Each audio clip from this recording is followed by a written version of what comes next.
새벽에 하나님 우리에게 주시는 말씀은 잠언 16장 8절의 말씀입니다. 적은 소득이 공의를 경하면 많은 소득이 불의를 경한 것보다 나으니라. 아멘. 이는 살아계신 우리 하나님의 말씀입니다. 이 시간 적어도 바르게 라는 제목으로 말씀 전하겠습니다. 우리는 보통 많이 가진 사람을 성공했다고 합니다.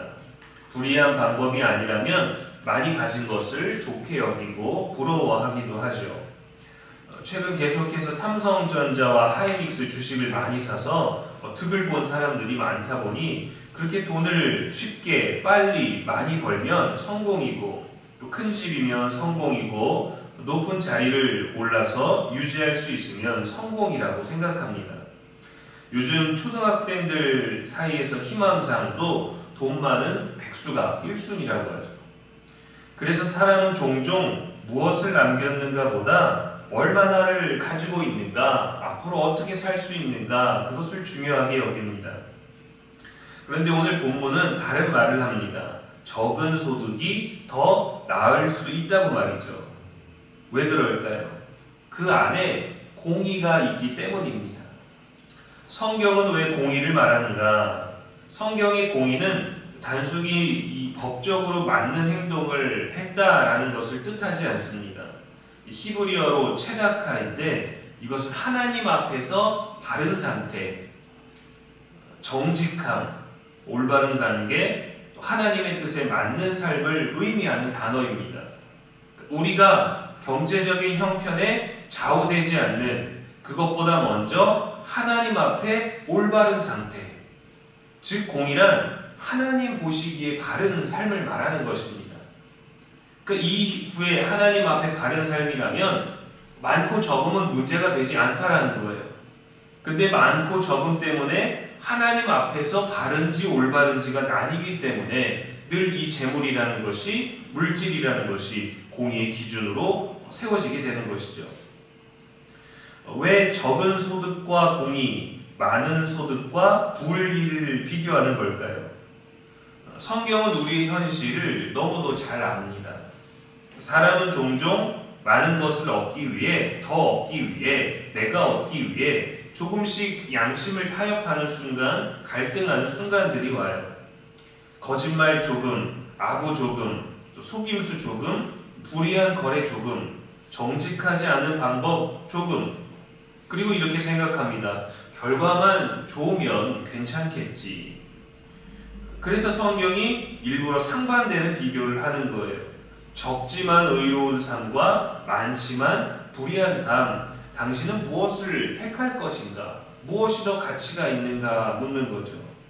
고민이 됩니다. 당연히 의로운 삶이어야 하지만 누군가에게 피해 주지 않고 혼자 잘 살면 되니까 기왕이면 많은 삶이 낫지 않을까 하고요. 그럼 왜 성경은 많은 소득과 공의를 다루지는 않을까요? 물론 많은 소득과 공의가 함께 갈 수도 있습니다. 아브라함과 욥은 부유했습니다. 야곱도 그랬고 이삭도 그랬죠. 그리고 하나님을 경외했습니다. 그러나 잠언이 굳이 적은 소득을 말하는 이유는 사람이 부유함보다 의의를 포기하기 때문입니다. 그래서 성경은 얼마나 많이 가졌는가 보다 어떻게 얻었는가를 더 중요하게 묻는 거죠. 가룟 유다는 돈 때문에 예수님을 팔았습니다. 많은 것을 얻으려 했지만 결국 영혼을 잃었어요. 인류 역사에서 그는 영원한 배신자, 배반자의 상징이 되었죠.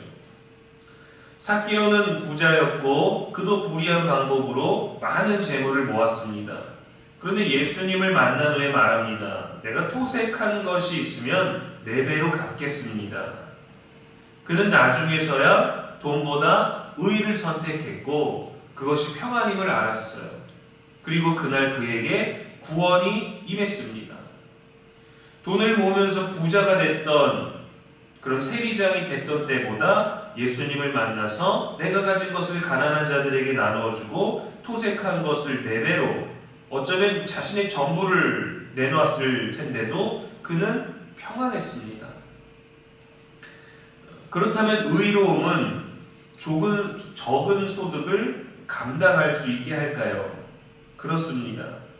공의는 단순히 가난을 참게 하는 능력이 아닙니다. 정신력이 아니에요. 공의는 하나님 안에서 만족을 배우게 합니다. 물론 그것이 우리가 지불해야 될 공과금을 대신 내주고 우리가 감당해야 되고 계산을 하지 않으면 버틸 수 없고 지출을 할 수 없는 그런 형편까지 그것을 해결해 주지는 않습니다. 그러나 경제력, 부가 아니라 지혜를 줍니다.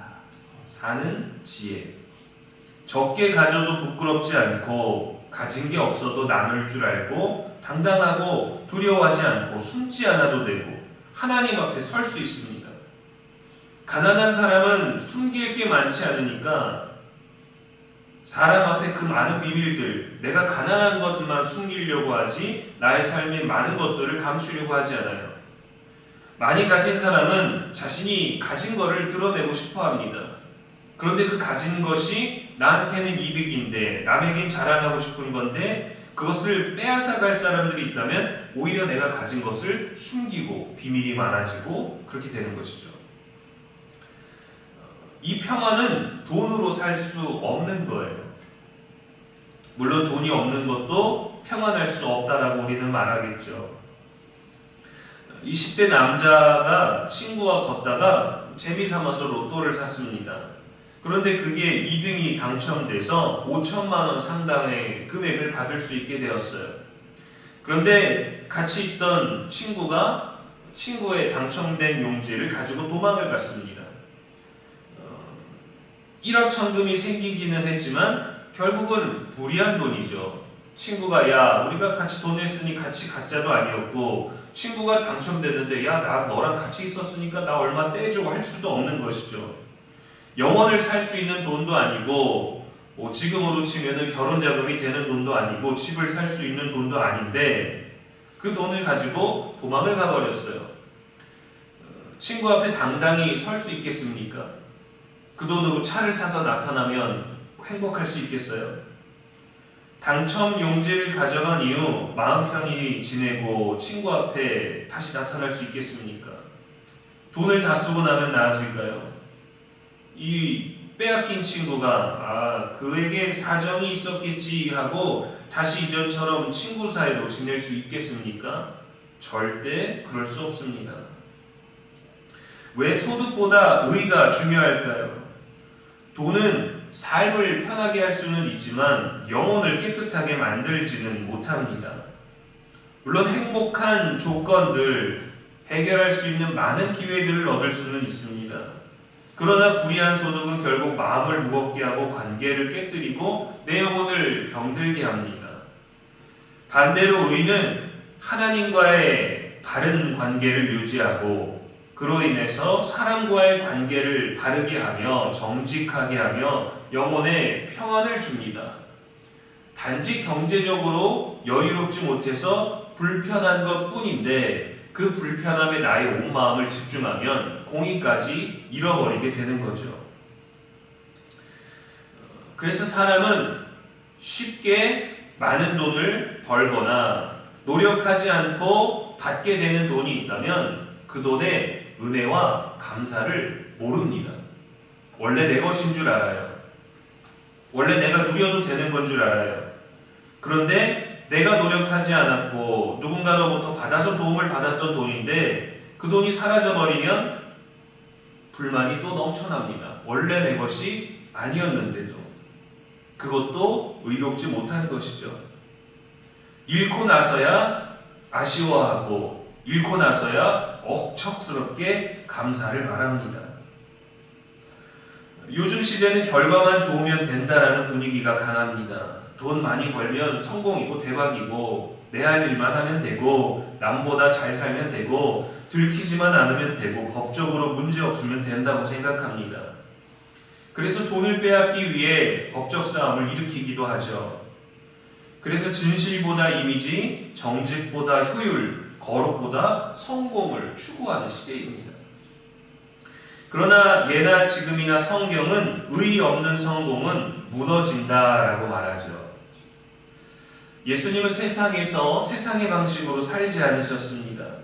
거짓으로 사람을 모으지 않으셨고 힘으로 누르지 않으셨고 위협에도 진리를 포기하지 않으셨어요.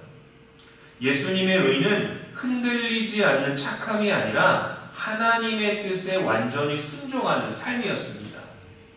하나님이 보시기에도 사람이 보기에도 바른 삶, 하나님의 공의를 지키신 거죠.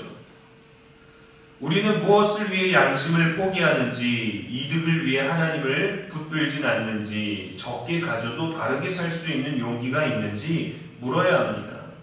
하나님은 큰 성공, 짧은 성공보다 바른 삶을 기뻐하십니다.